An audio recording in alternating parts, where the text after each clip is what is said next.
Ibu mertua menjebakku untuk membeli rumah atas namanya. Aku mengikutinya begitu saja. Pada hari pembayaran, sebuah rekaman suara dariku membuat seluruh keluarga membisu. Ketika kasih sayang keluarga hanyalah jebakan manis dan rumah impian ternyata adalah papan catur kejam yang dirancang oleh ibu mertuaku sendiri. Dianggap sebagai domba penurut, menantu berbakti bernama Lestari Anindita, Tari, seolah telah jatuh ke dalam perangkap. Namun, mereka tidak tahu bahwa domba itu memiliki kecerdasan seorang master catur, dan sebuah rekaman suara rahasia adalah langkah skakmat terakhirnya. Sebuah drama yang sempurna dimulai, sebuah kudeta yang spektakuler akan segera terjadi.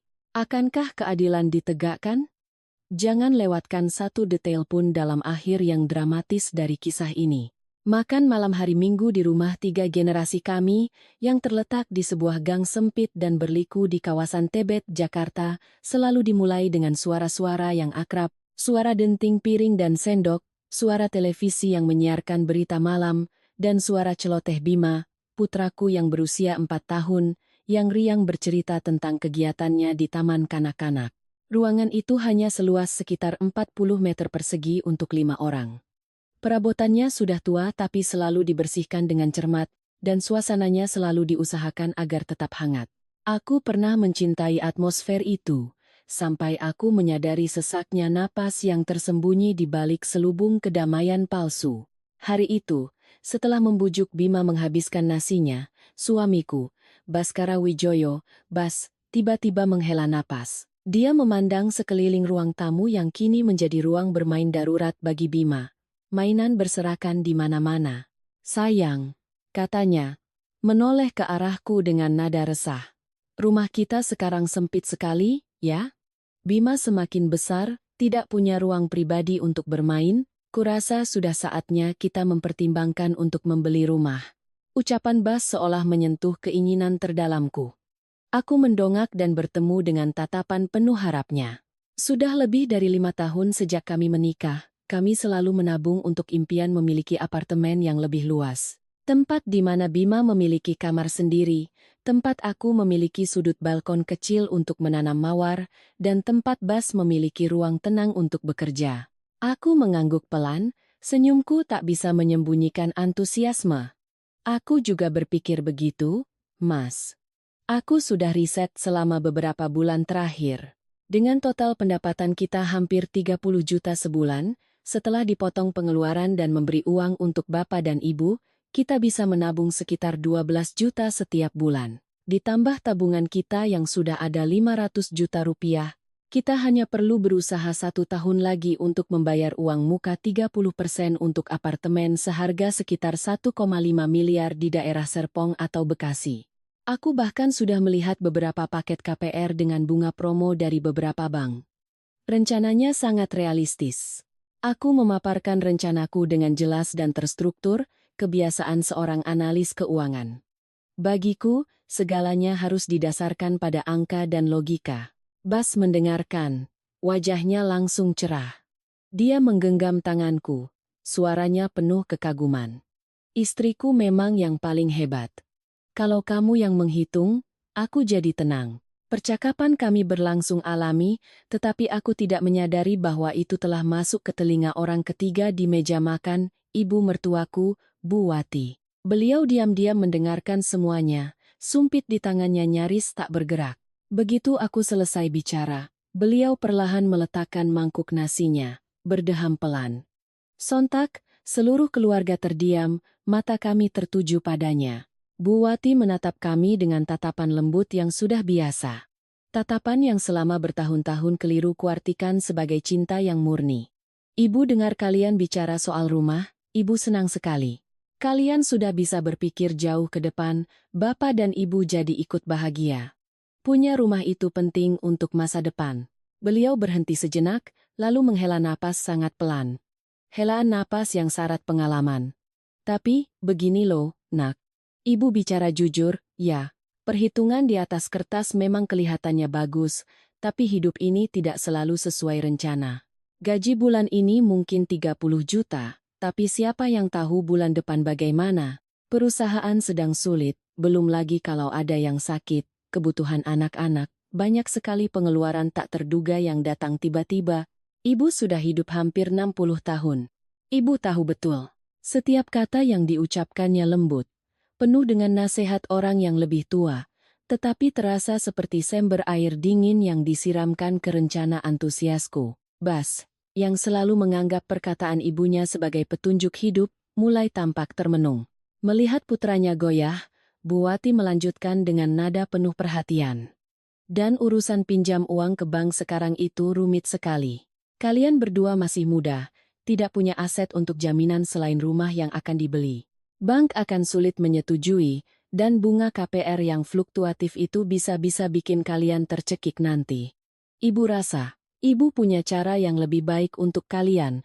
Nah, ini dia, batinku. Cara yang lebih baik versi ibu.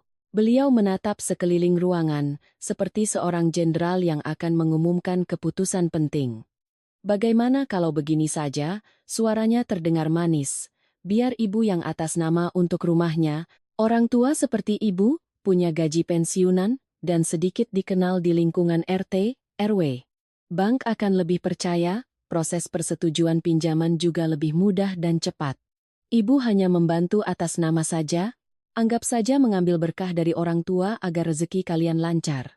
Rumahnya tetap milik kalian berdua. Otakku langsung bekerja. Gaji pensiunan? Kredibilitas di lingkungan? Itu bukan faktor utama bagi bank untuk menyetujui pinjaman miliaran rupiah. Faktor utamanya adalah sumber penghasilan tetap untuk membayar cicilan bulanan, dan dalam hal ini, penghasilan itu berasal dariku dan Bas. Penjelasan Bu Wati sama sekali tidak logis menurut ilmu keuangan yang telah kupelajari dan kupraktikkan selama 8 tahun. Sebuah ketidaklogisan yang dibungkus dengan lapisan gula kepedulian. Sementara aku masih sibuk menganalisis, Bas sudah bersorak gembira seperti anak kecil yang mendapat hadiah. Dia menoleh padaku, matanya berbinar. Wah, benar juga kata ibu, aku sama sekali tidak terpikir. Memang orang tua lebih banyak pengalamannya. Ibu selalu memikirkan kita. Terima kasih banyak, Bu. Seolah untuk memperkuat posisinya di papan catur ini, Bu Wati tersenyum puas dan melemparkan umpan terakhirnya. Soal uang, kalian juga jangan terlalu khawatir. Bapak dan Ibu seumur hidup menabung, ada juga sedikit simpanan untuk hari tua, lebih dari 700 juta. Sekarang kalian butuh untuk hal besar, Bapak dan Ibu siap pinjamkan semuanya untuk uang muka, tidak perlu dihitung bunganya. Kalian fokus saja bekerja, kembalikan nanti kalau sudah ada rezeki. Jika tawaran untuk atas nama hanya membuatku curiga, tawaran pinjaman ini benar-benar pukulan telak. Itu memadamkan hampir semua pertahanan logisku, menggantinya dengan perasaan berutang budi dan sedikit malu karena telah meragukan niat baiknya. Bas kini benar-benar yakin. Dia berdiri, berjalan memutari meja dan memeluk ibunya. Ibu memang malaikat bagi kami. Ada ibu, kami tidak perlu khawatir apa-apa lagi. Aku duduk di sana, senyum di bibirku terasa kaku. Aku melirik bapak mertuaku, Pak Tirtayasa. Sejak awal, beliau hanya diam, sesekali terbatuk pelan. Ketika aku menatapnya, beliau sedikit mendongak. Mata kami bertemu sekejap. Aku melihat sesuatu yang rumit di sana, sedikit rasa canggung, sedikit ketidakberdayaan. Kemudian, beliau buru-buru menunduk lagi, menghabiskan sisa nasi di piringnya. Keheningannya bukanlah persetujuan, melainkan sebuah penarikan diri. Bagaimana, menantuku? Suara Bu Wati membawaku kembali ke dunia nyata. Bagaimana menurutmu? Apa kamu setuju dengan cara ibu? Semua mata tertuju padaku. Tatapan penuh harap dari suamiku. Tatapan manis namun menyelidik dari ibu mertuaku. Dan keheningan yang berat dari bapak mertuaku. Aku tahu, jika aku berkata tidak, jika aku memaparkan analisis logis tentang risiko keuangan dan hukum, aku akan langsung dicap sebagai menantu yang penuh perhitungan, egois, dan tidak percaya pada keluarga suami. Aku akan merusak suasana harmonis ini dan membuat Bas berada di posisi sulit. Pertarungan sengit terjadi di dalam diriku. Hatiku menyuruhku untuk percaya, karena ini adalah keluarga. Tapi logikaku, sebagai seorang profesional keuangan, Berteriak memperingatkan tentang risiko hukum, tentang aset yang kubangun dengan jerih payah tapi tidak atas namaku. Akhirnya, aku memilih jalan teraman saat itu. Aku mendongak, tersenyum ramah senyum yang telah kulatih selama bertahun-tahun untuk menyenangkan mereka. Iya, Bu. Ibu sudah memikirkannya untuk kami. Apalagi yang kurang? Pengalaman ibu jauh lebih banyak dari kami. Kami ikut saja apa kata ibu. Terima kasih banyak, Bu. Ucapanku seolah melepaskan ketegangan di ruangan itu. Bas menghela napas lega, tersenyum lebar. Bu Wati mengangguk puas, senyum di bibirnya semakin menunjukkan kemenangan. Beliau mengambil sepotong ikan besar dan meletakkannya di piringku. Menantu ibu ini selain cantik juga penurut. Ayo, makan lagi. Nak, selagi hangat. Makan malam berakhir dalam keceriaan palsu. Tapi saat aku membersihkan piring di dapur, melihat bayanganku yang kabur di pintu kulkas, aku tahu bahwa permainan catur ini telah benar-benar dimulai. Dan dalam permainan ini, aku tidak bisa menjadi pion yang dikorbankan. Aku harus menjadi orang yang melancarkan langkah terakhir. Malam itu Jakarta diguyur hujan deras. Suara hujan yang menimpa atap seng rumah-rumah di gang kami menciptakan alunan musik yang monoton sekaligus muram. Semua orang sudah tertidur lelap. Bas, setelah minum beberapa gelas bir saat makan malam, kini tenggelam dalam tidur nyenyak, napasnya teratur di sampingku. Bima meletakkan satu kakinya di atasku, mulutnya manyun seolah sedang bermimpi indah. Hanya aku yang tidak bisa memejamkan mata. Kata-kata ibu mertuaku saat makan malam terus terngiang di kepalaku seperti kaset rusak. Senyumnya, antusiasme Bas. Lirikan menghindar dari bapak mertuaku. Semuanya bergabung menjadi sebuah gambaran yang penuh kontradiksi. Sebagian diriku menyalahkan diri sendiri karena terlalu curiga, bahwa aku menggunakan pola pikir pekerjaan yang penuh perhitungan untuk mengukur perasaan keluarga, bahwa ibu hanya ingin membantu, ingin menggunakan pengalamannya untuk melindungi anak-anaknya. Tapi sebagian lain, sisi logis yang telah ditempa selama 8 tahun bekerja dengan angka dan klausul kontrak, tak henti-hentinya memperingatkanku. Sisi itu mengatakan bahwa kemurahan hati yang berlebihan seringkali datang dengan tujuan yang tidak sederhana. Aku perlahan melepaskan tangan Bima, turun dari tempat tidur dengan hati-hati. Mesin cuci yang diletakkan di balkon kecil baru saja berbunyi tit-tit pelan, menandakan cucian terakhir hari itu telah selesai. Aku tidak suka membiarkan pakaian basah semalaman, takut berbau apek. Itu adalah kebiasaan, tapi malam ini, kebiasaan itu secara tak sengaja menjadi takdir. Balkon kami sangat kecil, hanya cukup untuk satu mesin cuci dan jemuran lipat. Letaknya persis di sebelah jendela kamar tidur bapak dan ibu mertuaku. Jendela kamar mereka terbuat dari kayu tua, biasanya hanya ditutup rapat tapi tidak dikunci agar ada sirkulasi udara. Biasanya aku tidak memperhatikan, tapi dalam keheningan malam hujan, semua suara terdengar lebih jelas. Saat aku baru saja meraih ke meja pertama dari dalam mesin cuci, sebuah suara bisikan yang familiar namun penuh kuasa tiba-tiba terdengar dari celah jendela yang sedikit terbuka. "Kamu ini memang suami takut istri." Ibu bilang satu kata. Kamu bantah satu kata.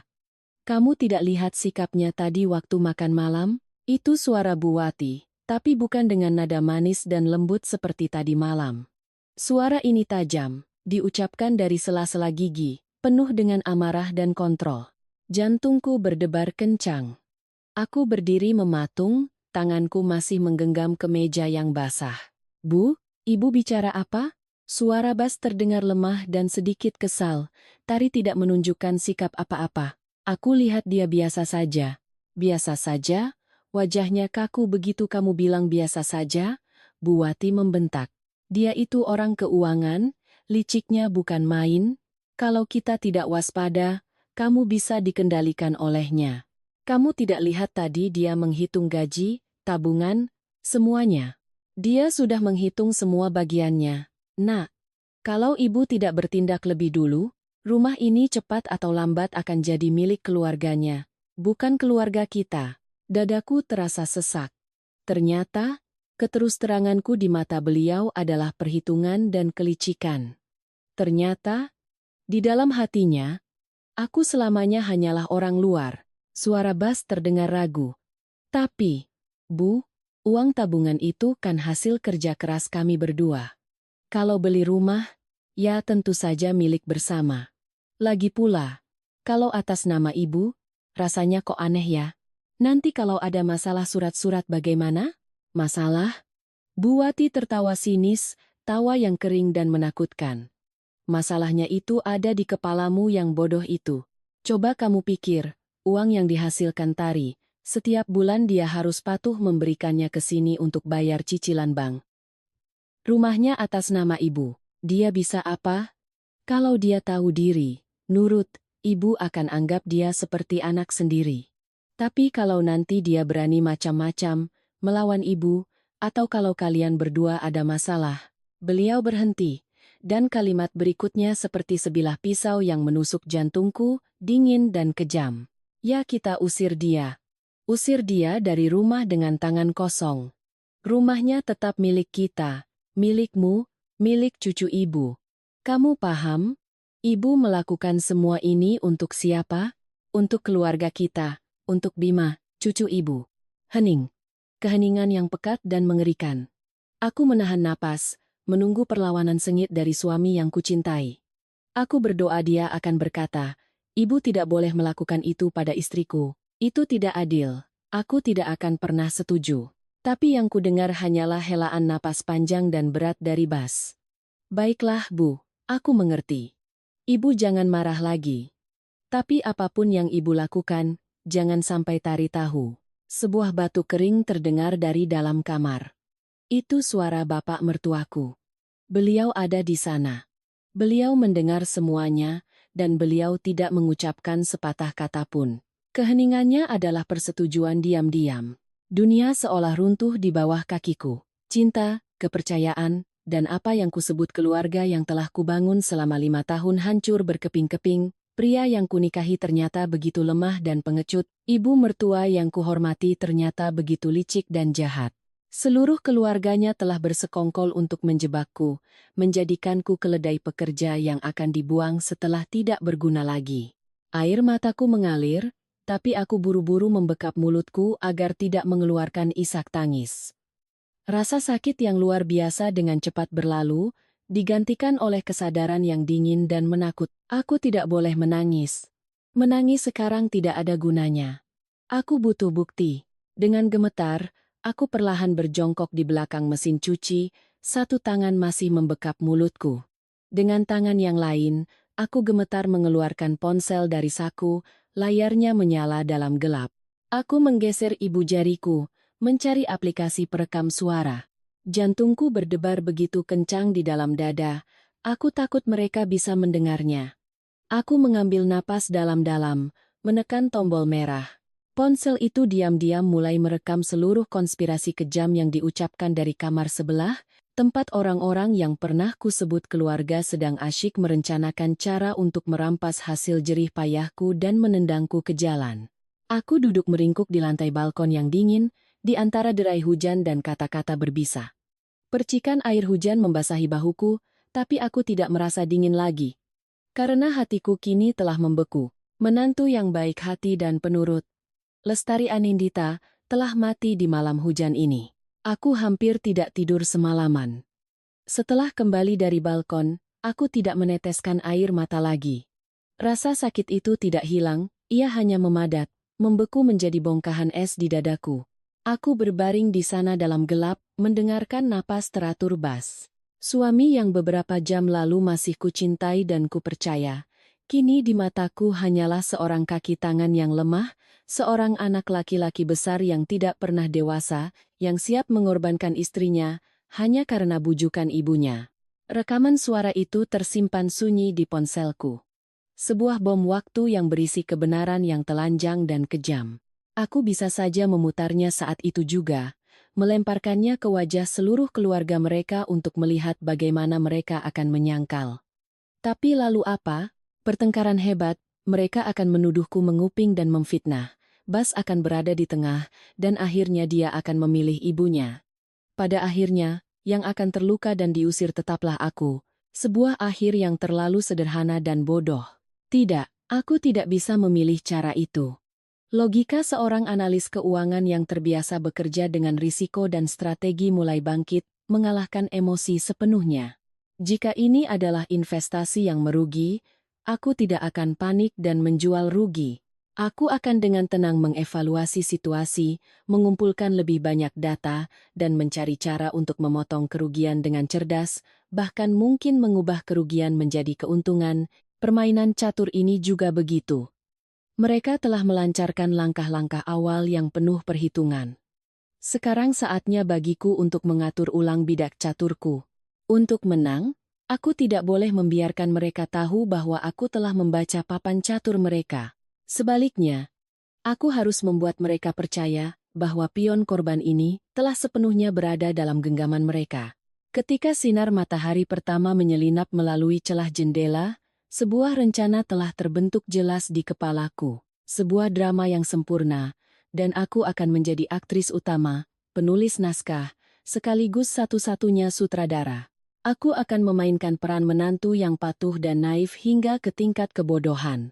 Aku akan memberi mereka semua yang mereka inginkan, agar mereka semakin tenggelam dalam kepuasan diri dan kelalaian. Aku masuk ke kamar mandi, menatap diriku di cermin. Mata bengkak karena kurang tidur, wajah pucat. Aku tersenyum pada bayanganku, senyum yang awalnya kaku perlahan menjadi lebih alami. Aku merias wajah lebih tebal dari biasanya, menggunakan concealer untuk menutupi kelelahan, sedikit perona pipi agar wajah tampak segar, dan lipstik berwarna nude yang cerah. Ketika aku keluar dari kamar, aku adalah Lestari Anindita yang sama sekali berbeda, ceria, penuh semangat, dan tanpa sedikit pun awan kesedihan. Sarapan sudah disiapkan. Ibu mertuaku duduk di tempatnya yang biasa, wajahnya masih ramah seperti biasa, tapi aku bisa melihat tatapan menyelidik di matanya saat menatapku. Mungkin beliau sedang menunggu reaksiku setelah syok semalam. Bapak mertuaku masih diam membaca koran, sementara Bas tampak sedikit menghindari tatapanku. Aku mengambil napas dalam-dalam dan memulai aktingku. Selamat pagi, Bapak, Ibu. Pagi, Mas. Aku menyapa dengan suara jernih, menarik kursi dan duduk di sebelah Bas. Semua orang tampak sedikit terkejut dengan keceriaanku yang tidak biasa. Bu Wati yang pertama angkat bicara. Sudah bangun, Nak? Ayo cepat sarapan selagi hangat. Aku menatap lurus ke arahnya, tersenyum cerah. Senyum seorang menantu yang berterima kasih dan hormat. Ibu. Semalam Tari terus berpikir tentang apa yang Ibu katakan. Tari minta maaf kalau kemarin malam waktu makan, Tari agak diam, membuat Ibu kepikiran. Sebenarnya, Tari kaget dan terharu sekali. Kami berdua memang sangat beruntung bisa menjadi anak Bapak dan Ibu. Kata-kataku seperti obat penenang yang meredakan semua ketegangan tak kasat mata di meja makan. Wajah Bu Wati mengendur, beliau tersenyum ringan. Anak ini, pakai sungkan segala. Bapak dan Ibu mengurus kalian itu sudah kewajiban. Bas, melihat istrinya begitu penurut, seolah beban beratnya terangkat. Dia menoleh padaku, suaranya riang. Tuh, kan? Sudah kubilang. Ibu itu selalu yang paling sayang sama kita. Aku mengangguk-angguk cepat, lalu menoleh ke ibu mertuaku dan melancarkan langkah caturku yang menentukan. Bu, karena itulah Tari sudah berpikir matang-matang. Beli rumah ini kan urusan besar, uangnya harus dikelola oleh satu orang supaya efektif dan tidak tercecer. Begini saja, Bu, mulai dari gaji bulan depan, berapapun yang Tari dapat, akan langsung Tari transfer semua ke rekening Ibu. Ibu yang akan menjadi bendahara keluarga kita. Ibu yang pegang uang, mengatur pengeluaran, membayar cicilan. Semuanya Tari serahkan pada Ibu. Tari hanya minta Ibu sisihkan 1,5 juta untuk ongkos dan makan siang saja. Dengan begitu, Tari juga tidak perlu pusing menghitung. Bisa fokus bekerja mencari uang. Semua urusan besar sudah ada Ibu yang urus. Begitu kalimatku selesai, meja makan hening dalam keheranan. Bas melongo menatapku, tidak percaya dengan apa yang didengarnya. Bapak mertuaku mengangkat kepala dari korannya, kacamatanya melorot. Beliau menatapku dengan tajam, ekspresinya sulit ditebak. Tapi orang yang paling kuamati adalah Bu Wati. Aku melihat keterkejutan sesaat di matanya, yang segera diikuti oleh kilatan cahaya kilatan kemenangan mutlak, keserakahan yang terpuaskan dengan cara yang begitu mudah. Beliau mencoba menyembunyikannya dengan sedikit mengernyitkan dahi, sebuah keraguan palsu. Aduh, kamu ini bicara apa? Uang hasil kerjamu ya kamu simpan saja untuk keperluanmu. Nanti ibu yang pegang, malah dikira ibu mertua jahat. Tidak, Bu, kataku cepat, dengan nada memohon seolah takut beliau menolak. Tari percaya sepenuhnya pada ibu. Ibu lebih berpengalaman, lebih bijak dalam mengatur pengeluaran. Tari serahkan uang pada ibu itu yang paling aman. Tolong ibu pegang untuk kami, ya? Anggap saja ibu sedang membantu kami membangun masa depan. Kali ini, beliau tidak menolak lagi. Beliau menatap Bas, sebuah tatapan penuh makna yang mereka berdua pahami. Bas, yang kini sudah sadar dari keterkejutannya, menggenggam tanganku, suaranya penuh kebanggaan dan haru. Istriku luar biasa. Kamu berpikir seperti itu adalah yang paling benar. Kalau seluruh keluarga kompak, lautan pun bisa dikeringkan. Bu Wati tersenyum puas.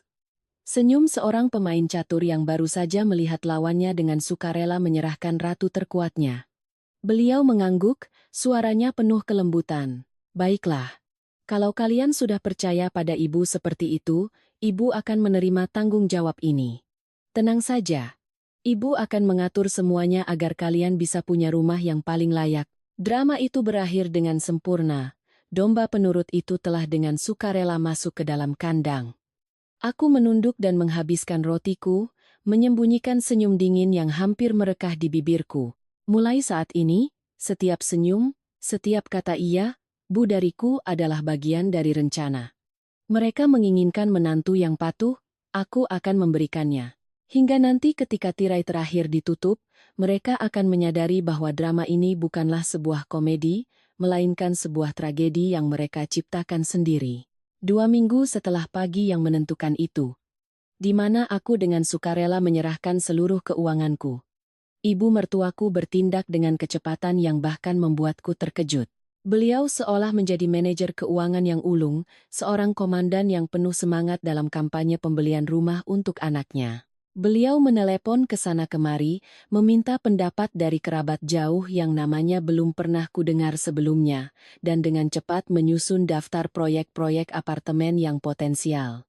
Di permukaan, aku tetap menjadi menantu yang penurut, selalu berkata iya, Bu dan menunjukkan rasa terima kasih yang mendalam atas dedikasinya.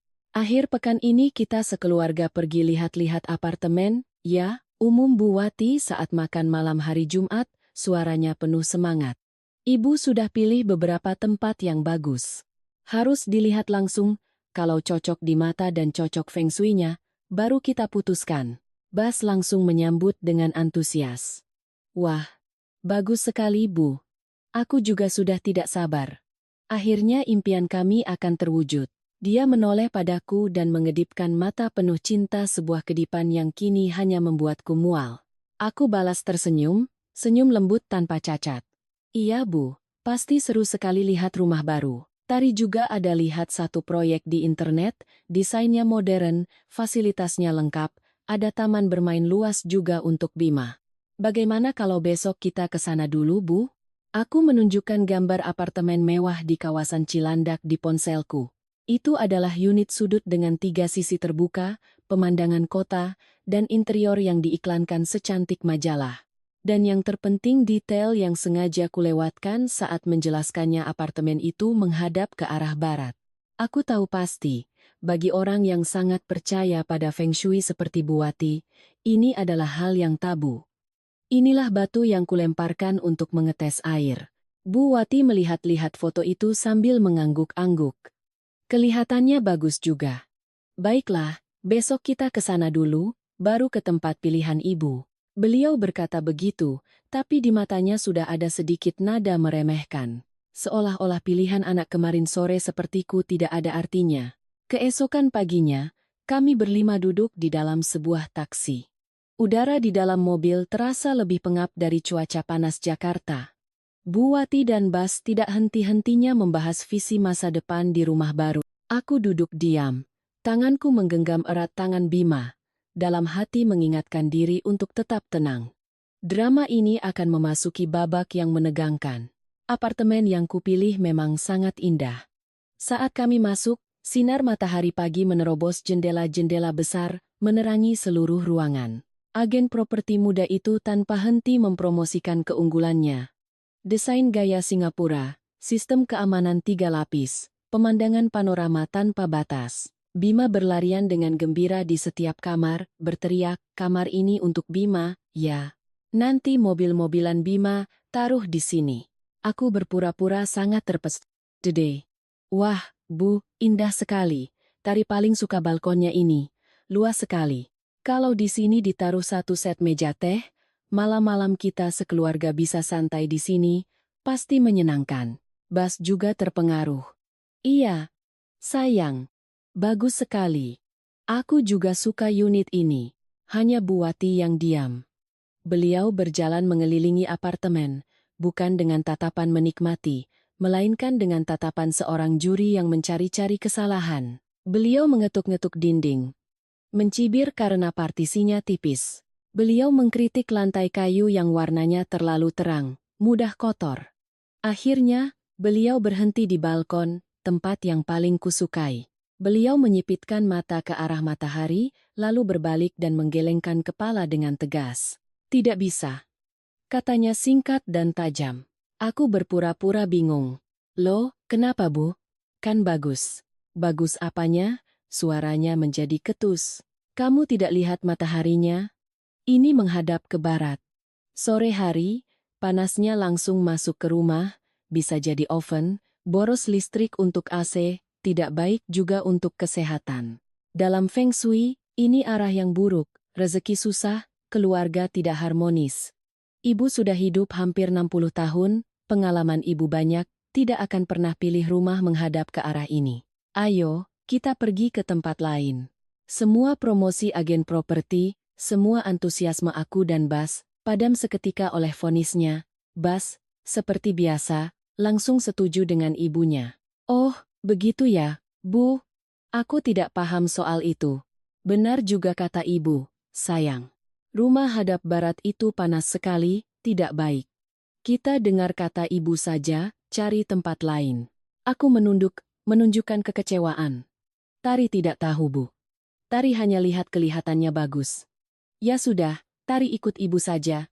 Dalam perjalanan ke lokasi kedua, Bu Wati sepenuhnya mengambil alih. "Biar ibu bawa kalian ke tempat ini. Tempat ini direkomendasikan oleh seorang ahli Feng Shui yang sangat hebat kenalan ibu. Arah rumahnya tenggara, posisinya bagus, membawa keberuntungan. Anak cucu nanti usahanya maju." Apartemen yang beliau pilih berada di kompleks yang lebih tua, desainnya biasa saja. Lebih kecil dari yang sebelumnya, dengan pemandangan menghadap gedung lain. Tapi begitu masuk, Bu Wati tak henti-hentinya memuji. "Nah, kalian lihat, kan? Rumah hadap tenggara itu beda, anginnya sejuk.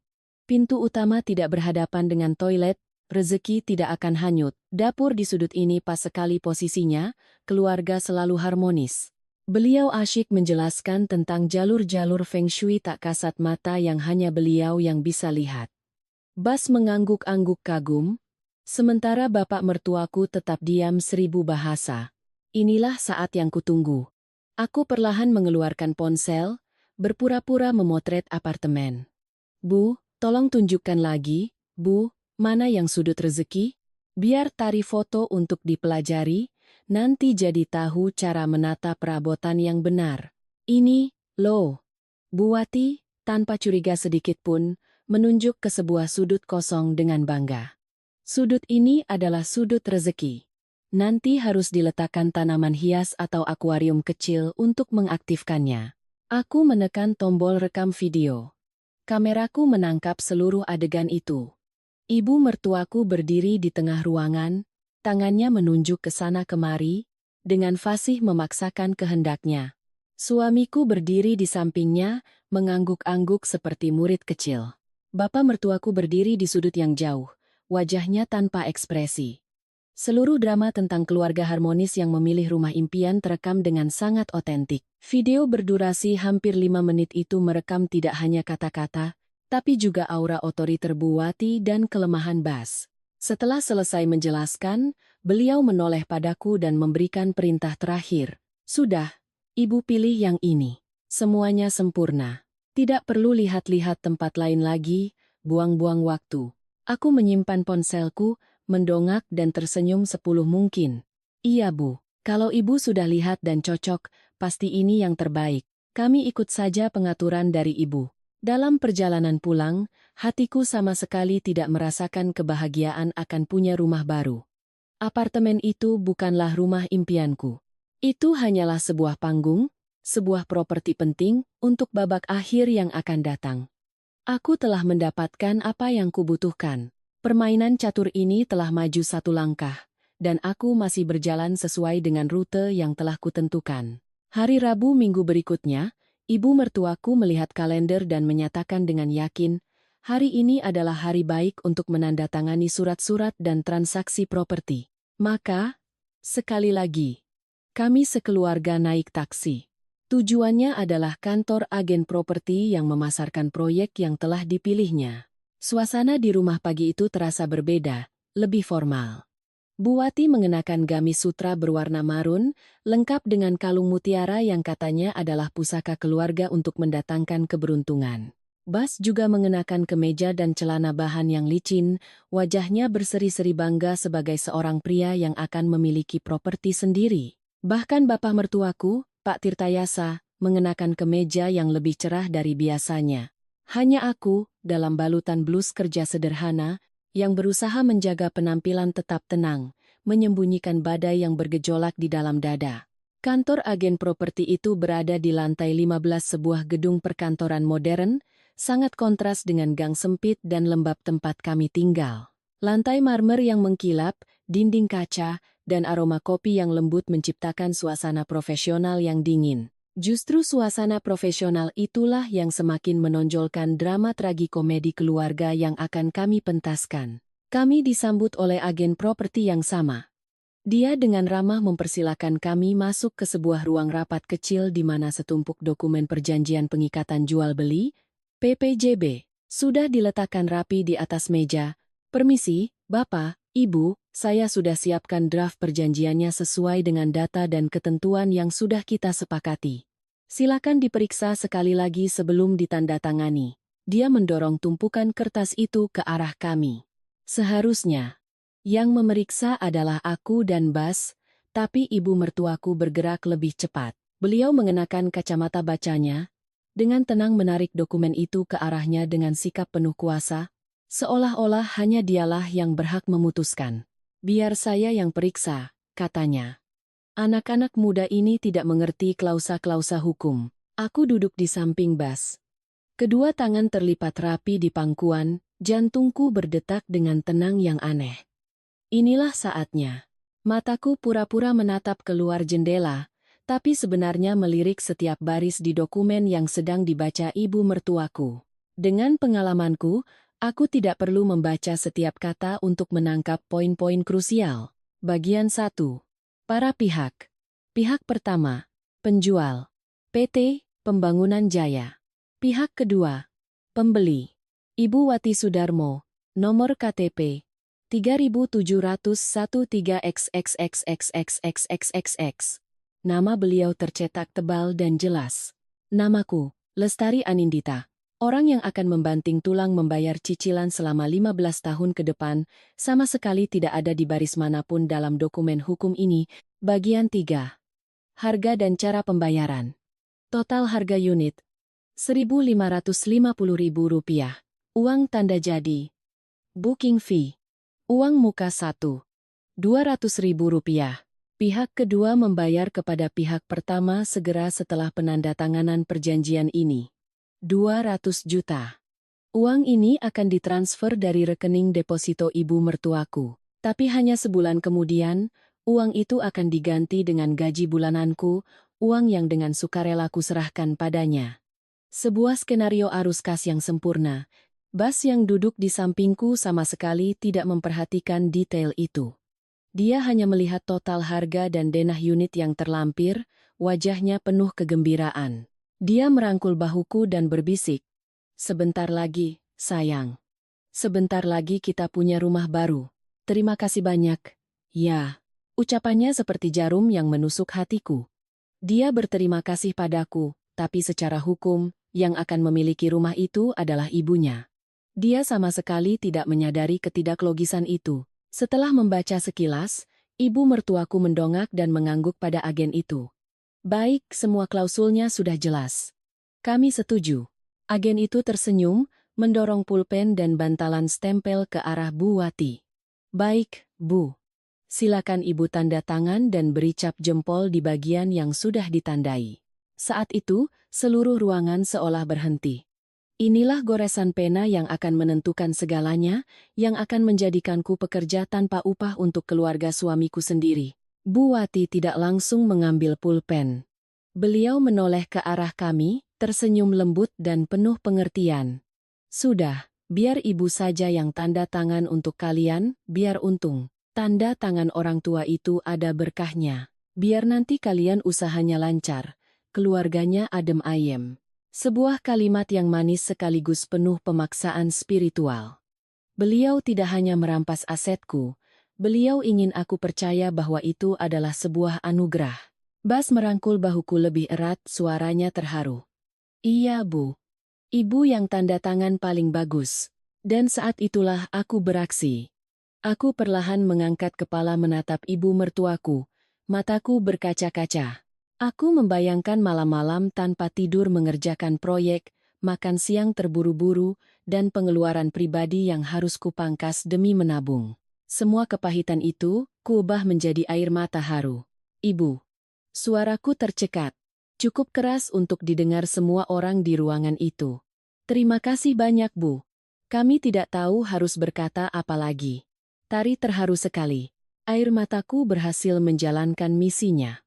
Itu membuat Bas semakin sayang, percaya bahwa aku adalah istri yang berbakti. Itu membuat Bu Wati benar-benar tenang, percaya bahwa domba penurut ini telah sepenuhnya terbuai oleh kebaikannya. Itu juga menjadi tirai yang sempurna, menutupi tatapan tajam dan seringai tipis yang nyaris tak terlihat di bibirku. Di bawah tatapan haru menantunya, Bu Wati mengambil pulpen dengan penuh kebanggaan. Terdengar suara pena menggores kertas. Wati Sudarmo. Sebuah tanda tangan yang tegas. Kemudian beliau menempelkan cap jempolnya. Selesai. Semuanya telah diputuskan. Saat beliau meletakkan pulpennya, aku tahu permainan catur ini telah resmi dimulai. Bukan dimulai dengan kekalahan, melainkan dengan sebuah langkah yang sepenuhnya berada dalam perhitunganku. Mereka pikir mereka telah menang. Tapi mereka tidak tahu bahwa goresan pena itulah yang telah memberiku bukti tak terbantahkan atas konspirasi mereka. Mereka telah menandatangani surat vonis untuk diri mereka sendiri. Hari-hari setelah penandatanganan PPJB adalah hari-hari paling ceria di rumah kecil kami di Tebet. Setidaknya, di permukaan. Ibu mertuaku bersenandung sepanjang hari, beliau mengeluarkan majalah-majalah interior, dengan antusias menunjuk-nunjuk pada putranya sofa warna apa yang harus dibeli, atau lemari dapur bahan apa yang bagus. Beliau juga menelepon semua kerabat, memamerkan bahwa Bas dan istrinya akan segera punya rumah baru yang bagus, dan tak lupa menekankan bahwa semua itu berkat dirinya yang mengurus segalanya. Bas seperti orang yang berjalan di atas awan.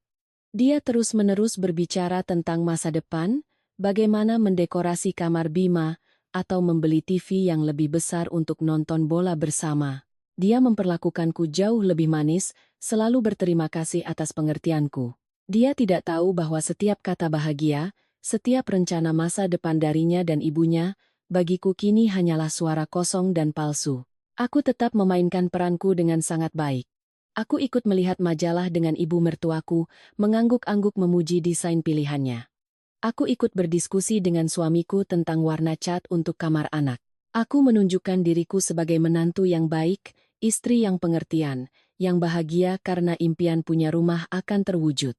Kepatuhanku adalah tirai penutup yang paling sempurna untuk tindakan-tindakan rahasiaku. Semakin nyata dramanya, semakin aman langkah rahasiaku. Segera setelah hari penandatanganan itu, hal pertama yang kulakukan bukanlah meratapi nasib, melainkan membuka kontak teleponku. Aku mencari sebuah nama yang sudah lama tidak kuhubungi. Mbak Riana. seorang mantan rekan kerja yang sekarang telah membuka firma hukum sendiri. Dia adalah orang yang sangat kupercaya, cerdas dan bisa menjaga rahasia.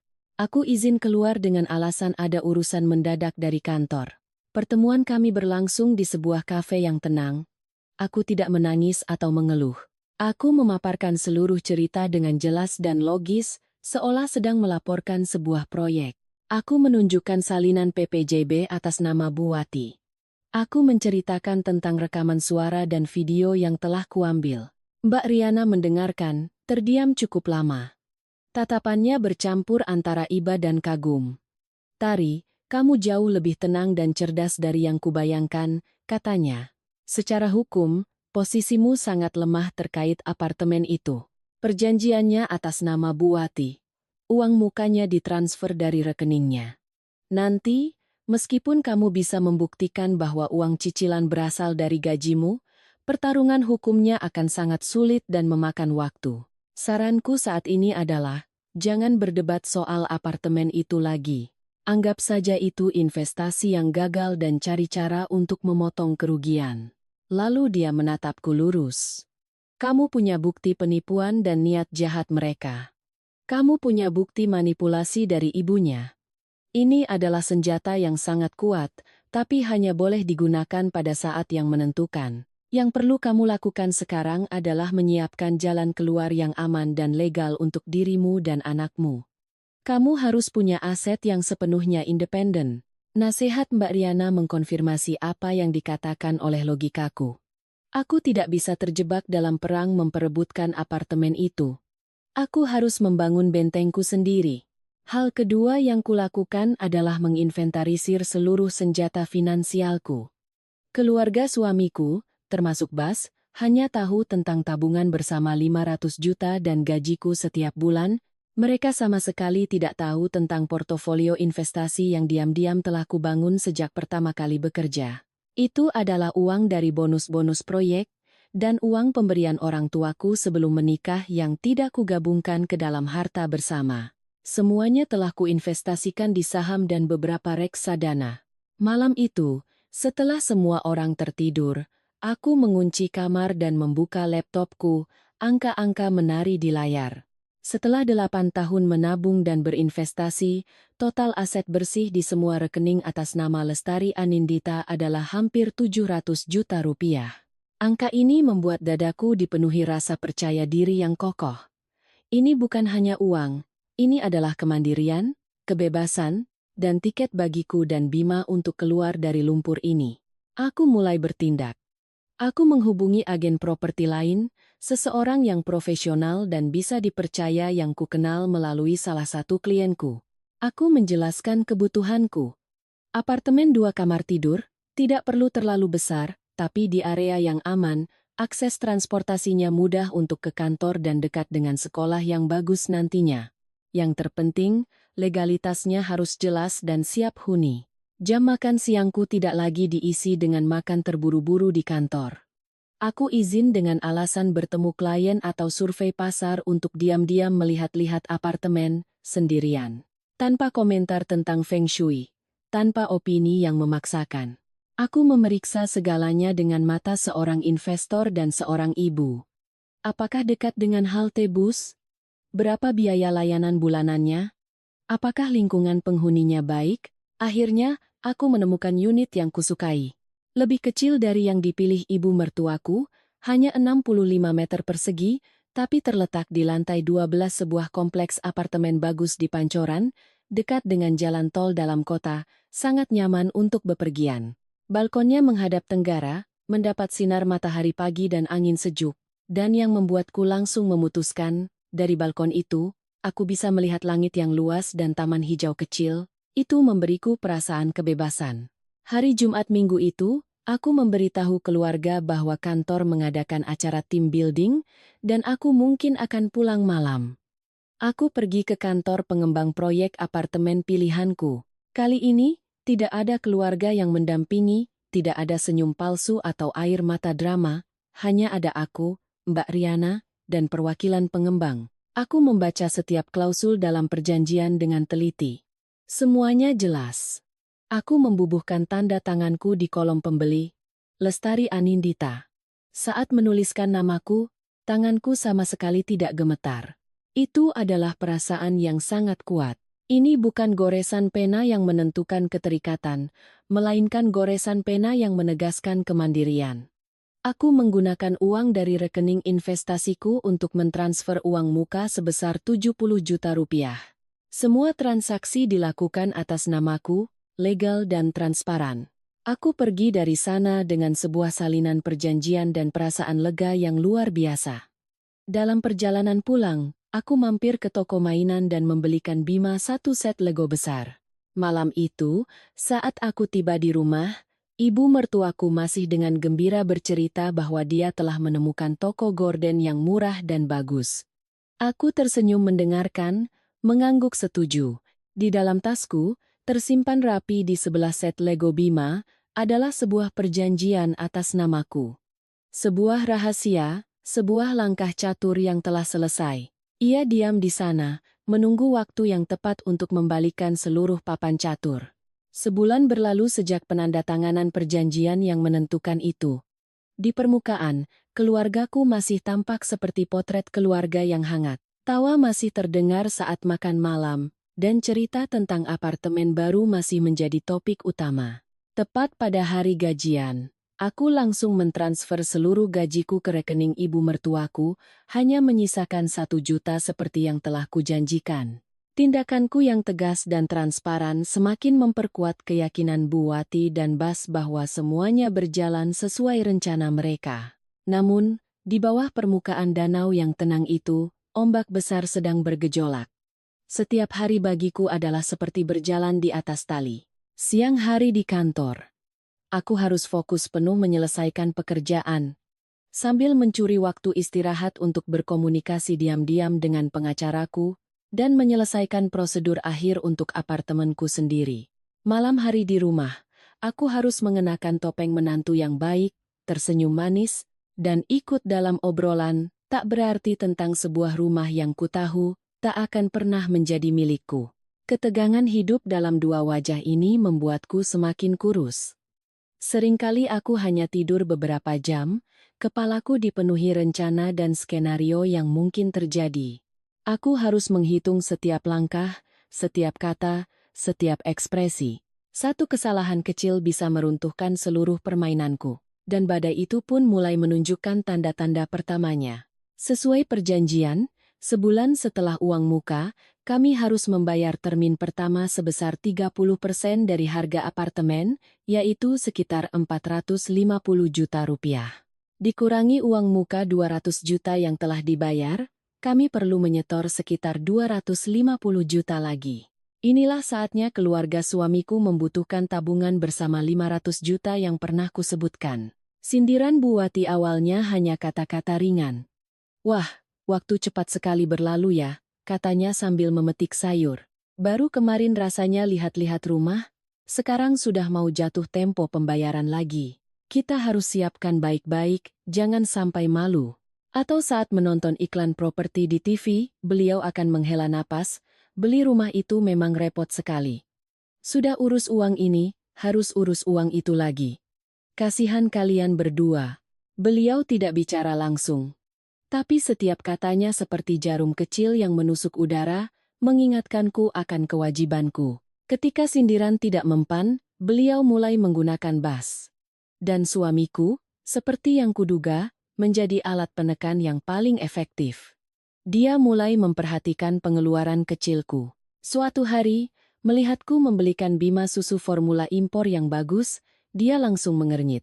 Kamu boros sekali sekarang. Susu lokal juga bagus kan? Hemat sedikit demi sedikit. Kamu harus pikirkan urusan yang lebih besar. Ada rumah yang menunggu kita. Aku hanya diam, tidak berdebat. Perdebatan saat ini tidak perlu. Tapi di dalam hatiku, ada rasa sakit yang tak terhingga.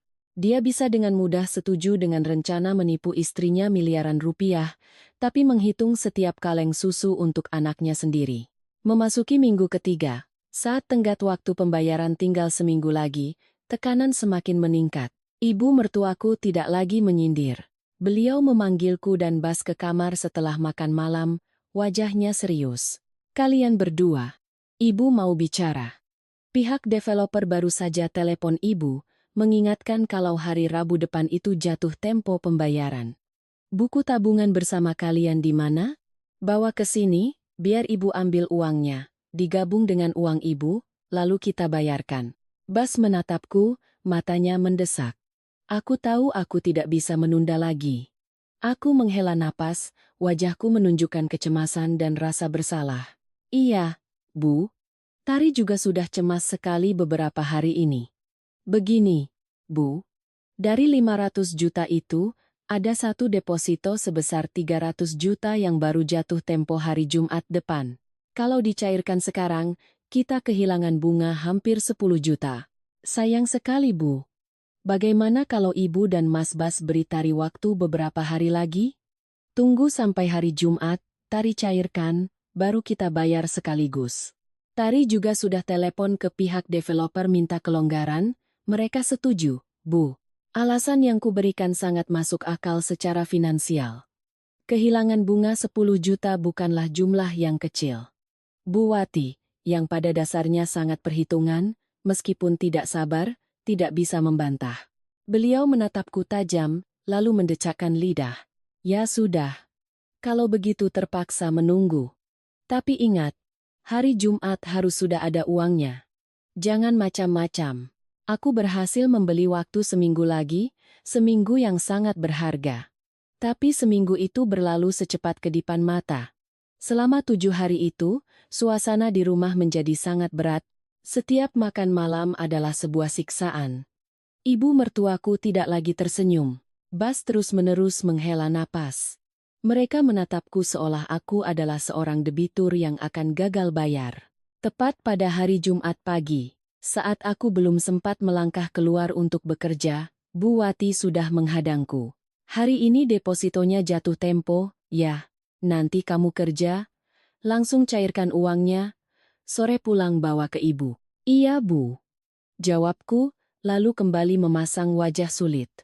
Tapi, Bu, ada masalah baru, menyebalkan sekali. Bos baru saja rapat dan bilang bulan ini perusahaan ada sedikit masalah arus kas, jadi gaji seluruh divisi saya mungkin akan telat beberapa hari sampai seminggu. Saya mau coba ajukan pinjaman dulu dari kas kantor, tapi prosedurnya rumit sekali. Benar-benar musibah datang bertubi-tubi. Kali ini, aku melemparkan masalah ke faktor eksternal yang tidak bisa mereka verifikasi. Aku melihat wajah Bu Wati menjadi gelap. Kesabarannya sudah mencapai batas. Telat bagaimana? Bentaknya. Suaranya sudah kehilangan semua nada manis. Perusahaan macam apa itu? Tidak bisa. Kamu harus cari cara bagaimanapun juga. Harus ada uangnya. Kamu tidak lihat pihak developer sudah menelepon ibu berkali-kali? Mereka mengancam kalau lewat 10 hari, kita akan kena denda, dan uang muka kita hangus. Tari tahu, Bu, kataku dengan nada tak berdaya. Tari juga pusing sekali ini. Coba nanti Tari telepon teman-teman, siapa tahu ada yang bisa dipinjami. Dramaku sudah terlalu sempurna. Aku berhasil mengubah diriku dari orang yang bertanggung jawab menyediakan uang menjadi korban keadaan yang malang dan tak berdaya. Ketidaksabaran mereka semakin menjadi-jadi. Kekhawatiran kehilangan uang muka 200 juta, seperti awan hitam yang menyelimuti rumah. Mereka mulai panik, tidak bisa lagi menjaga ketenangan awal mereka. Malam itu saat aku pulang kerja, suasana di rumah sedingin es. Makan malam disajikan tanpa ada yang bicara. Selesai makan, Bu Wati menatapku, matanya setajam pisau, suaranya mendesis. Tari, besok pagi kamu tidak usah kerja. Di rumah saja, bicara sama ibu. Kita selesaikan urusan uang ini. Aku mengangkat kepala, menatap lurus ke matanya. Aku tahu waktu penundaan telah habis. Badai yang telah kutunggu akhirnya akan datang. Hatiku tidak merasa takut sedikit pun, hanya ada ketenangan yang dingin. Baiklah, saatnya menurunkan tirai untuk drama ini. Pagi itu tidak seperti pagi-pagi lainnya. Tidak ada suara berita di TV, tidak ada aroma sarapan yang sedang disiapkan. Seluruh rumah tenggelam dalam keheningan yang berat, menyesakan seperti udara sebelum badai besar. Aku tahu ini adalah ketenangan terakhir sebelum badai menerpa. Aku mengenakan pakaian kerja yang rapi, merias wajah tipis tapi cukup untuk menutupi semua kelelahan. Aku harus tampil dalam kondisi paling prima dan sadar. Aku bukan korban yang gemetar menunggu vonis. Aku adalah seorang pejuang yang memasuki pertempuran terakhirnya. Tepat pukul 07.30, saat aku baru saja mengenakan sepatu hak tinggiku, ibu mertuaku keluar dari kamarnya. Wajahnya tidak menunjukkan emosi selain kedinginan dan kekuasaan. Tari, masuk sini, duduk. Kamu juga, Bas. Bapak juga, duduk di sini. Beliau kemudian duduk di sofa terbesar di tengah ruang tamu, posisi paling terhormat yang biasanya hanya diduduki bapak mertuaku. Bas segera berdiri di belakangnya seperti pengawal setia. Bapak mertuaku, Pak Tirtayasa, diam-diam meletakkan korannya, duduk di kursi tunggal di sudut, wajahnya tanpa ekspresi. Aku diarahkan untuk duduk di kursi kecil di seberang mereka, posisi seorang terdakwa yang menunggu interogasi. Pemandangan ini diatur dengan sempurna untuk sebuah pengadilan keluarga. Bu Wati membiarkan keheningan berlangsung hampir semenit, sebuah taktik psikologis untuk membuatku tegang dan hancur. Tapi aku hanya duduk tegak, kedua tangan di atas lutut, mataku dengan tenang menatap teko teh di atas meja. Akhirnya, beliau memulai. Suaranya tidak lagi manis, juga tidak kasar, melainkan datar, penuh keluhan dan merasa diri sebagai pusat pengorbanan. Ibu tahun ini sudah hampir 60 tahun, beliau memulai. Sepanjang hidup ibu, tidak ada satu hari pun ibu hidup untuk diri sendiri. Ibu berkorban segalanya untuk suami, untuk anak.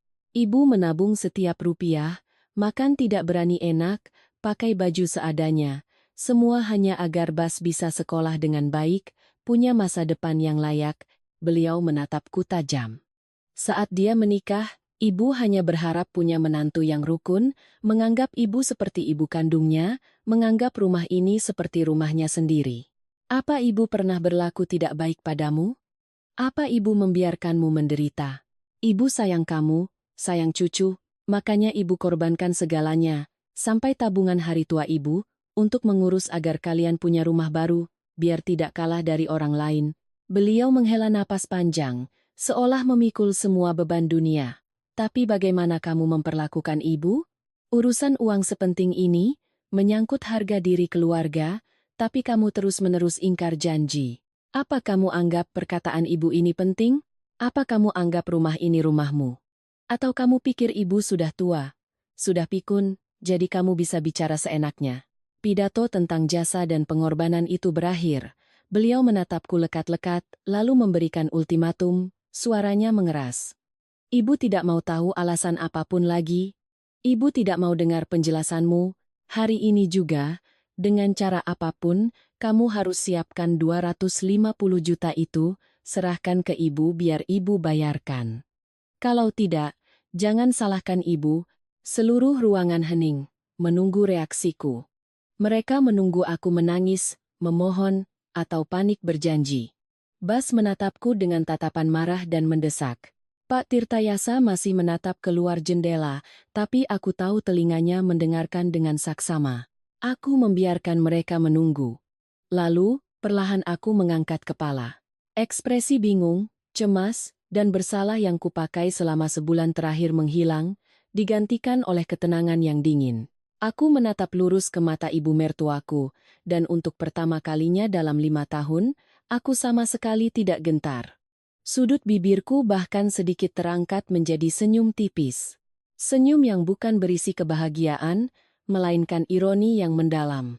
Permisi, Bu, kataku dengan suara jelas dan terstruktur, kata demi kata. Saya sudah selesai mendengarkan ibu. Saya berterima kasih atas semua jasa dan pengorbanan yang telah ibu berikan untuk kami. Aku menekankan kata jasa dan pengorbanan secara khusus. Tapi saya punya satu pertanyaan. Sudah saya pikirkan lama tapi belum juga mengerti. Mohon izin untuk bertanya pada ibu. Apartemen yang sedang kita bicarakan ini, di atas kertas perjanjian, nama pembelinya adalah Ibu Wati Sudarmo. Secara hukum, itu adalah aset yang menjadi hak milik pribadi ibu. Jadi, mengapa saya, sebagai seorang menantu, memiliki kewajiban untuk membayar aset pribadi milik ibu mertua? Pertanyaanku lembut tapi setajam pisau, membelah atmosfer tegang itu. Seperti bom waktu yang meledak, menghancurkan semua moralitas palsu yang mereka bangun, keterkejutan tampak jelas di wajah ketiga orang itu. Bapak mertuaku langsung berbalik menatapku. Bas melongo. Dan ibu mertuaku, wajahnya yang pucat berubah menjadi merah padam karena marah dan malu. Kamu bicara apa? Bu Wati tergagap, lalu berteriak sambil menunjuk lurus ke wajahku, jarinya gemetar. Kamu kurang ajar. Siapa yang mengajarimu bicara tidak sopan begitu? Rumah ini ibu beli untuk kalian tinggali, untuk cucu ibu. Beraninya kamu bilang itu aset pribadi ibu? Saya hanya mengatakan kebenaran berdasarkan dokumen hukum, jawabku, suaraku tidak berubah. Perasaan itu urusan lain, tapi hukum adalah urusan lain. Perjanjiannya hanya mencantumkan nama ibu, saya tidak punya kewajiban untuk membayar. Tari, diam. Bas, yang kini sudah sadar, menggeram, wajahnya menegang karena marah. Kamu sudah gila.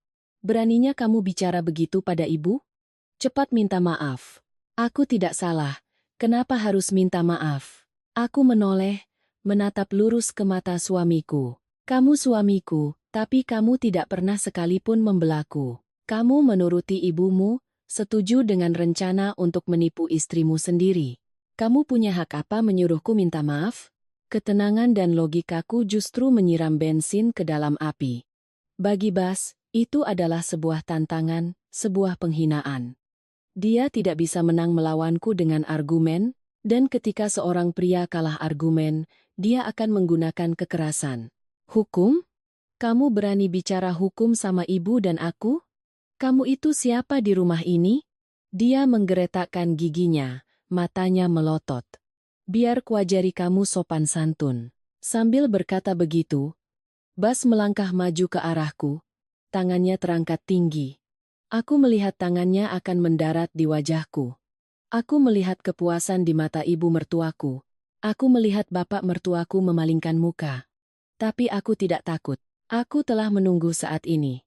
Tepat saat tangan Bas hanya beberapa sentimeter dari wajahku, aku tidak memejamkan mata atau menghindar.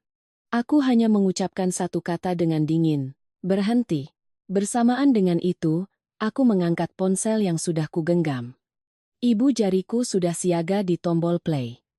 Aku menekannya. Sebuah suara serak terdengar, lalu suara-suara yang akrab dan menghantui memenuhi keheningan mematikan di ruangan itu. Suara Bu Wati. Dia itu orang keuangan, liciknya bukan main. Kalau ibu tidak bertindak lebih dulu, rumah ini cepat atau lambat akan jadi milik keluarganya. Suara Bas, ragu.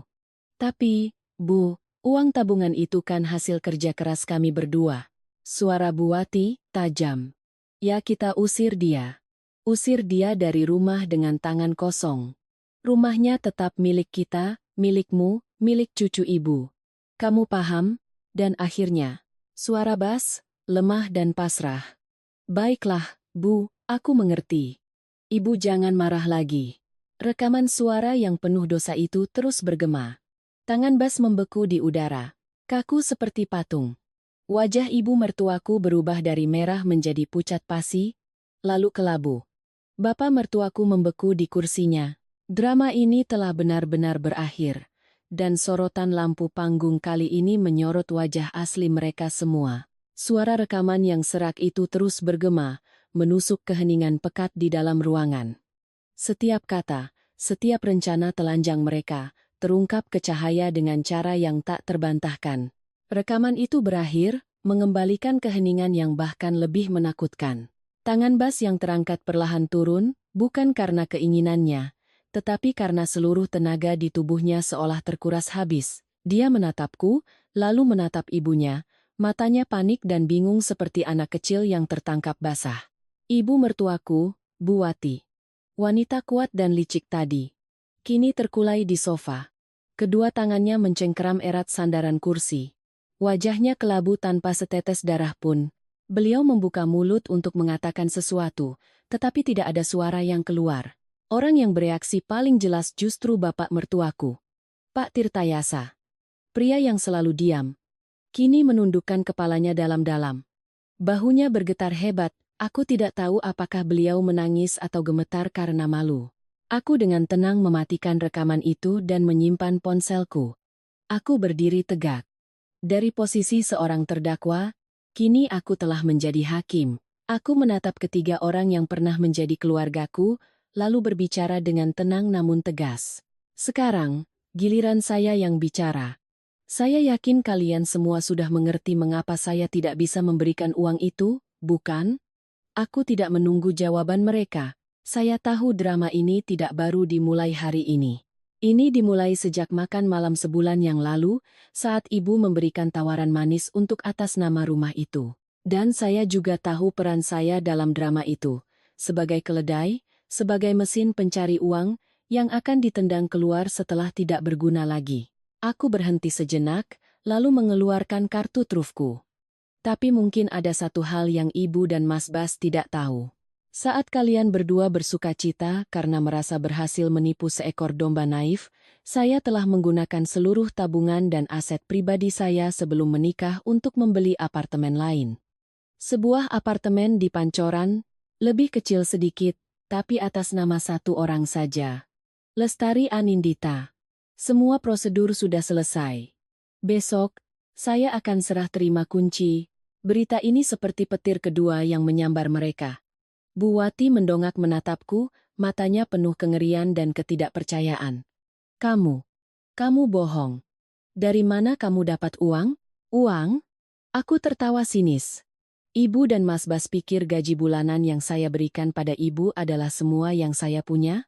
Kalian terlalu meremehkan menantu kalian. Seorang analis keuangan tidak pernah menaruh semua telur dalam satu keranjang. Lalu aku menoleh pada Bas.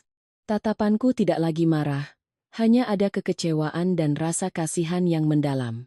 Aku pernah mencintaimu, Mas. Aku pernah percaya kamu adalah pria yang kuat, sandaran yang kokoh untukku dan Bima. Tapi aku salah. Kamu bukan tiang penyangga.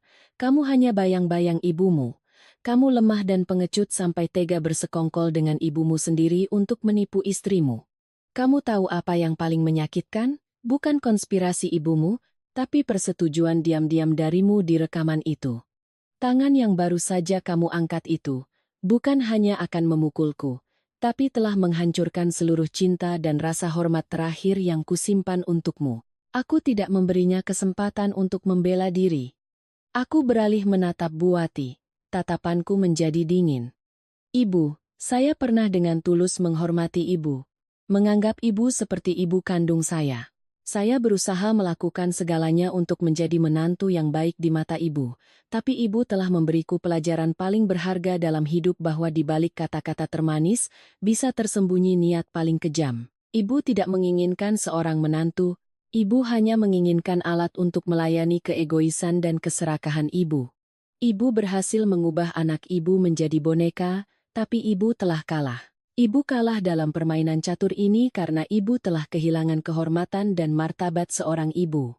Terakhir, aku menatap pria yang masih menunduk di sudut ruangan. Bapak mertuaku. Dan Bapak. Selama bertahun-tahun ini, saya hampir tidak pernah berbicara dengan Bapak. Bapak selalu diam, tapi Bapak tahu, di keluarga ini, dosa Bapak mungkin yang terbesar. Itu adalah dosa keheningan. Pak Tirtayasa tersentak, menatapku dengan kaget. Aku melanjutkan, Bapak melihat hal yang salah tapi tidak bersuara. Bapak mendengar istri Bapak menanamkan racun ke dalam pikiran anaknya, merencanakan kejahatan terhadap menantunya, tapi Bapak memilih untuk tidak peduli. Bapak pikir keheningan akan membuat Bapak aman, tapi Bapak salah. Keheningan Bapak bukanlah emas, Pak. Itu adalah persetujuan diam-diam. Itu telah berkontribusi menciptakan tragedi hari ini. Setelah mengatakan semua yang perlu kukatakan, dadaku terasa ringan. Aku tidak berutang apapun lagi pada mereka. Aku berbalik dan berjalan menuju kamar tidur kami, tempat yang pernah menjadi rumah kecilku. Langkah kakiku adalah satu-satunya suara di rumah itu. Mereka duduk di sana, 3 manusia, 3 patung bisu dalam keterkejutan dan kehinaan. Tidak banyak barang yang harus kukemasi. Selama seminggu terakhir, Aku diam-diam telah mengemas barang-barang terpenting milikku dan Bima ke dalam 2 koper besar. Pakaian, dokumen, buku-buku favorit, dan beberapa mainan anakku. Semuanya telah siap untuk kepergian ini. Aku menarik kedua koper itu ke ruang tamu. Aku berjalan melewati mereka, tanpa menoleh sekalipun. Saat tanganku memegang gagang pintu, suara bas yang serak dan putus asa terdengar dari belakang. "Tari, jangan pergi. Aku mohon." Aku berhenti, tapi tidak berbalik. "Sudah terlambat, Mas. Sejak malam kamu setuju dengan ibumu, semuanya sudah berakhir." Aku membuka pintu, menarik koperku dan melangkah keluar. Sinar matahari pagi yang cerah menyinari wajahku, sedikit menyilaukan tapi terasa sangat hangat. Aku menghirup udara segar dalam-dalam. Aku bebas. Pintu di belakangku perlahan tertutup, mengunci semua kebohongan, intrik, dan rasa sakit di dalamnya, meninggalkan sebuah keluarga yang hancur dalam keterkejutan, untuk menghadapi sendiri apa yang telah mereka perbuat. Kepergianku meninggalkan kekosongan yang mematikan dan konsekuensi nyata yang tidak bisa diabaikan oleh keluarga suamiku. Beberapa hari kemudian, surat dari perusahaan properti tiba. Karena melewati batas waktu pembayaran dan tidak mampu melunasi, mereka secara resmi membatalkan perjanjian secara sepihak. Ini berarti seluruh uang muka sebesar 200 juta rupiah hangus. Uang 200 juta itu adalah tabungan seumur hidup Bu Wati, kebanggaannya, dan alatnya untuk mengendalikan putranya. Kehilangan uang, kehilangan muka di hadapan kerabat setelah semua bualannya, dan harus menghadapi kenyataan bahwa menantu yang diremehkannya ternyata selangkah lebih maju. Semua itu mengubah keterkejutan dan kehinaan awal menjadi kebencian yang mendidih, sebuah hasrat buta untuk membalas dendam. Rumah itu kini selalu diselimuti suasana duka. Bu Watilah yang memprakarsai pembalasan dendam itu. Dia berani mempermainkan kita seperti ini. Aku bisa membayangkan suaranya mendesis saat makan malam yang kini hanya dihadiri 3 orang. Dia menghancurkan nama baik keluarga ini. Dia membuat ibu kehilangan seluruh tabungan hari tua. Kita tidak bisa membiarkannya hidup tenang. Kita harus membuatnya hancur, tidak bisa mengangkat kepalanya lagi. Dan Bas, dengan egonya yang terluka parah, rasa malu karena diperdaya istrinya, melemparkan semua kesalahan padaku dan mengubahku menjadi iblis di mata orang lain jauh lebih mudah. Mereka memilih jalan yang paling mudah dan paling hina. Mereka tidak bisa menghadapiku di dunia nyata, jadi mereka memilih medan perang lain, tempat mereka bisa bersembunyi di balik nama palsu, tempat kebohongan bisa menyebar secepat kilat, media sosial. Seminggu setelah aku pindah ke tempat baru bersama putraku dan mulai menata hidup, lumpur itu mulai menyipratkan kotoran pertamanya ke arahku. Seorang teman baik mengirimiku sebuah tautan dengan pesan. "Tari, ada apa ini? Cepat lihat." Aku mengkliknya. Itu adalah sebuah unggahan di sebuah grup Facebook dengan hampir 2 juta anggota, sebuah forum besar untuk wanita. Unggahan itu berasal dari akun bernama Ibunda yang Terluka, dengan foto profil bunga krisan putih. Tulisannya sangat panjang, ditulis dengan gaya bahasa yang penuh penderitaan dan air mata, sebuah mahakarya kebohongan dan fitnah. Bunda-bunda. Adakah rasa sakit yang lebih pedih dari rasa sakit seorang ibu mertua yang ditipu dan dihancurkan oleh menantunya sendiri hingga bangkrut? Tulisan itu dimulai dengan ratapan yang memancing simpati. Kemudian, Bu Wati, aku yakin itu gaya bahasanya, mulai menceritakan versi cerita yang sama sekali berbeda. Dalam ceritanya, aku adalah seorang menantu dari kampung, miskin tapi penuh tipu muslihat. Beliau dan keluarganya telah merawat dan menyayangiku. Melihat kami kesulitan, beliau dengan tulus mengorbankan seluruh tabungan hari tuanya untuk membelikan kami rumah. Bagian klimaks cerita itu dilukis dengan sangat jahat. Tapi hati manusia siapa yang tahu? Setelah perjanjian rumah ditandatangani, menantu saya mulai menunjukkan wajah aslinya. Dia diam-diam berselingkuh dengan atasannya di kantor, lalu merencanakan untuk menguras seluruh tabungan bersama kami dan kabur dengan selingkuhannya. Sebelum pergi, dia bahkan meninggalkan surat yang isinya mencaci maki seluruh keluarga yang telah menampungnya. Kini keluarga kami hancur, uang hilang, hati terluka. Anak saya siang malam merana karena dikhianati istrinya.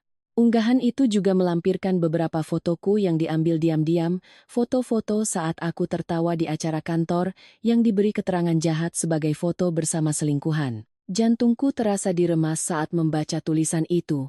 Tanganku gemetar. Ini bukan hanya kebohongan. Ini adalah fitnah paling kejam. Mereka tidak hanya ingin uangnya kembali, mereka ingin menghancurkan seluruh martabat dan karierku. Dan seperti yang mereka harapkan, unggahan itu meledak di media sosial.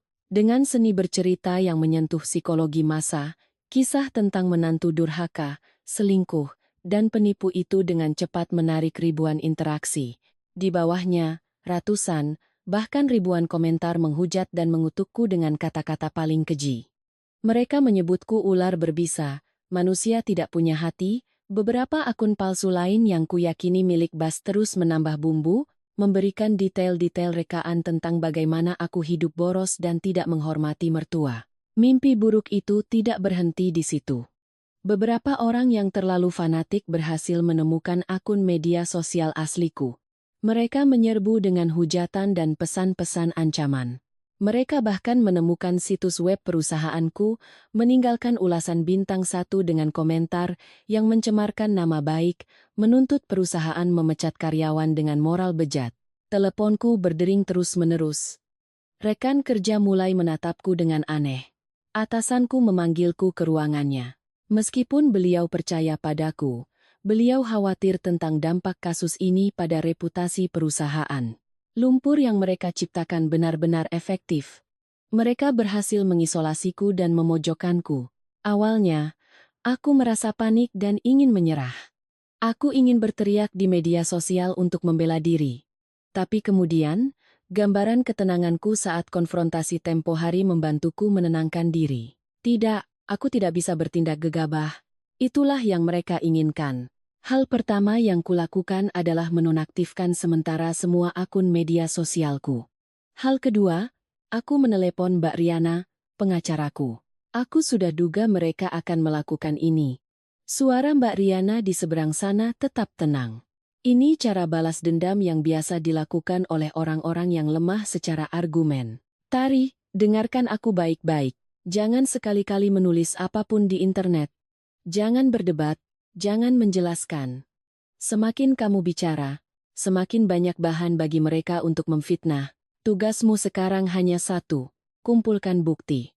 Mengikuti nasihatnya, aku memulai perang dalam diam. Aku pergi ke kantor notaris untuk meminta dibuatkan akta otentik atas unggahan-unggahan tersebut, sebuah prosedur hukum yang sebelumnya hanya ku ketahui dari buku. Di sana, notaris membantuku membuat akta yang mencatat dan mengesahkan seluruh unggahan fitnah, komentar hujatan, dan pesan ancaman di internet. Konten-konten virtual itu kini menjadi bukti hukum yang tak terbantahkan, diberi materai dan disahkan. Aku menghabiskan 2 hari berikutnya dengan teliti mengambil tangkapan layar dari setiap unggahan, setiap akun palsu yang terlibat. Aku menyimpan semua tautannya.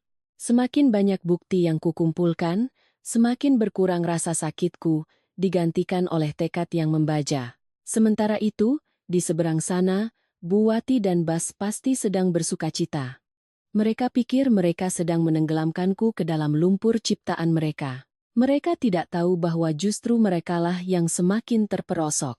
Setiap kebohongan yang mereka tulis, setiap komentar jahat yang mereka ketik, berubah menjadi seutas tali gantungan yang nantinya akan kugunakan dengan tanganku sendiri untuk menegakkan keadilan. Mereka pikir ini adalah cara untuk menghancurkanku, tapi mereka salah.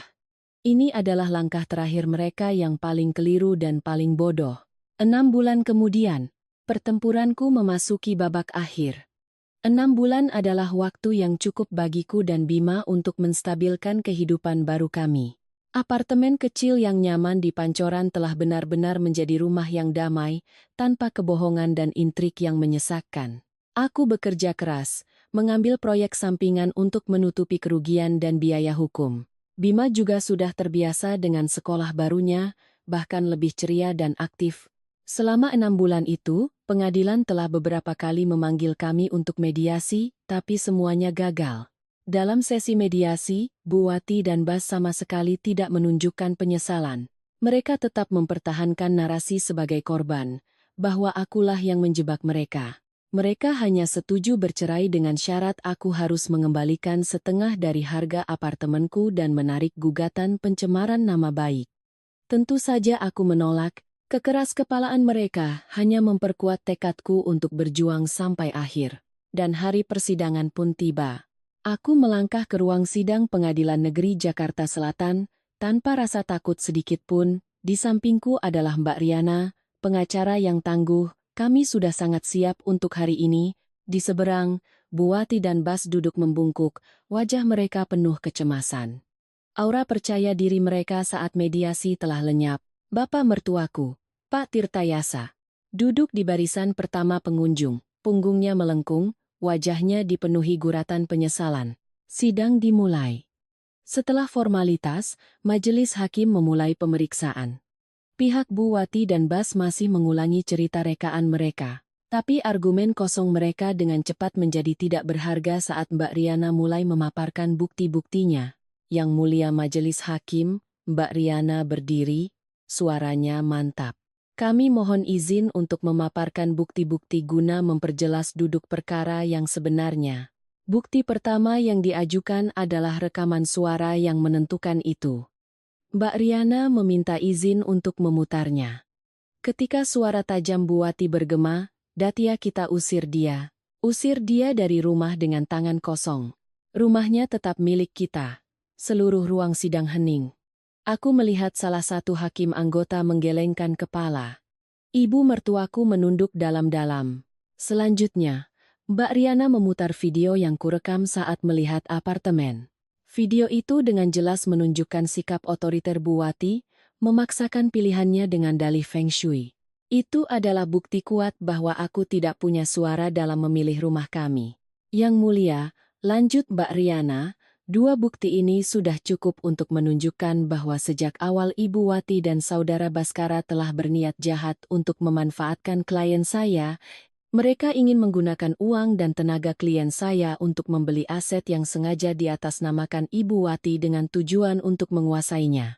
Untuk memperkuat argumen, Mbak Riana menunjukkan seluruh bukti rekening dan aset pribadiku sebelum menikah, membuktikan bahwa aku sepenuhnya mampu membeli apartemen sendiri tanpa perlu menipu siapapun, tetapi pukulan telak terakhir adalah bukti-bukti fitnah di media sosial.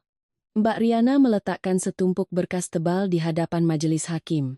Ini adalah akta-akta otentik dari notaris, yang mencatat seluruh unggahan dengan konten palsu dan fitnah yang bertujuan untuk menghina kehormatan, martabat dan reputasi klien saya.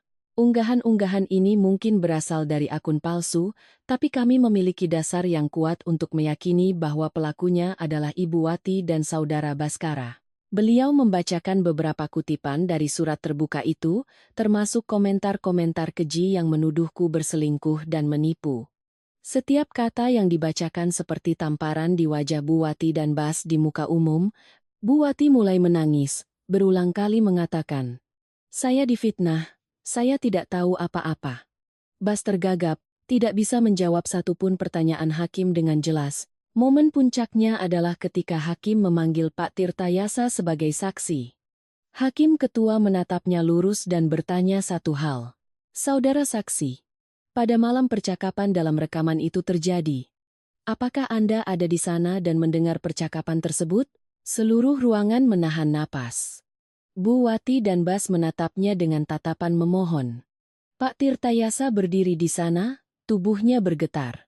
Beliau menatap istrinya, putranya, lalu menatapku dengan tatapan penuh penyesalan. Setelah hening sesaat, beliau mengangguk dengan susah payah, suaranya serak. Benar. Yang mulia. Saya mendengarnya." Jawaban itu adalah palu terakhir yang menutup peti mati untuk semua kebohongan mereka. Setelah bermusyawarah, majelis hakim kembali. Hakim ketua, seorang wanita parubaya dengan wajah tegas, mulai membacakan putusan. Setelah memeriksa seluruh berkas perkara, alat bukti, dan keterangan saksi, majelis hakim berkesimpulan, 1. Mengenai hubungan perkawinan. Menimbang bahwa perselisihan antara penggugat, Lestari Anindita, dan tergugat, Baskara Wijoyo, telah tajam dan terus-menerus terjadi, dan tidak ada harapan untuk rukun kembali, maka majelis hakim mengabulkan gugatan cerai penggugat. 2. Mengenai hak asuh anak. Menetapkan hak asuh anak bernama Bima berada pada penggugat selaku ibu kandungnya, dengan kewajiban bagi tergugat untuk memberikan nafkah anak setiap bulan sesuai ketentuan. 3. Mengenai harta benda. Menetapkan bahwa unit apartemen di Pancoran adalah harta pribadi penggugat yang diperoleh dari aset sebelum perkawinan, sehingga tergugat tidak memiliki hak atasnya. 4. Mengenai gugatan pencemaran nama baik, terbukti secara sah dan meyakinkan bahwa tergugat Tia, Ibu Wati Sudarmo, dan tergugat Tia, Baskara Wijoyo, telah melakukan perbuatan melawan hukum dengan menyebarkan informasi bohong dan fitnah yang merusak kehormatan dan nama baik penggugat. Menghukum para tergugat untuk secara tanggung renteng menghapus seluruh unggahan terkait, menyampaikan permintaan maaf secara terbuka di 3 grup media sosial yang sama selama 7 hari berturut-turut, serta membayar ganti rugi material dan imaterial kepada penggugat sebesar 150 juta rupiah. Palu hakim diketuk. Tok, sebuah suara kering yang tegas mengakhiri segalanya. Aku menghela napas lega, air mataku mulai jatuh, tapi ini adalah air mata kebebasan. Keadilan mungkin datang terlambat, tapi tidak pernah absen. Di seberang sana, Bu Wati menjerit pelan lalu terkulai lemas di kursinya. Bas berdiri mematung, wajahnya pucat seperti kertas. Di barisan pengunjung, Pak Tirtayasa diam-diam menyeka air matanya. Drama yang mereka bangun dengan susah payah akhirnya berakhir dengan sebuah putusan yang adil, terbuka, dan sangat pahit bagi mereka sendiri. Setahun setelah putusan pengadilan, Jakarta memasuki musim kemarau yang sejuk. Matahari tidak lagi menyengat, warnanya keemasan seperti madu, dengan lembut menyinari balkon kecil apartemenku di Pancoran yang penuh bunga. Aku duduk di kursi rotan, memegang sebuah buku, sesekali menatap Bima yang asyik merakit robot besar di sudut ruangan. Tawa riangnya berpadu dengan alunan musik instrumental yang mengalun dari speaker kecil. Damai. Itulah satu-satunya kata yang bisa menggambarkan kehidupan kami sekarang. Selama setahun terakhir, aku tidak berusaha menjadi kuat. Aku hanya menjalani hidupku sendiri. Apartemen ini, meskipun lebih kecil dari rencana ibu mertuaku, setiap sudutnya adalah hasil tanganku, dipenuhi kebebasan dan kehangatan. Aku tidak perlu lagi berakting, tidak perlu lagi takut akan intrik di belakangku. Setiap rupiah yang kuhasilkan kugunakan untuk membangun masa depan kami berdua.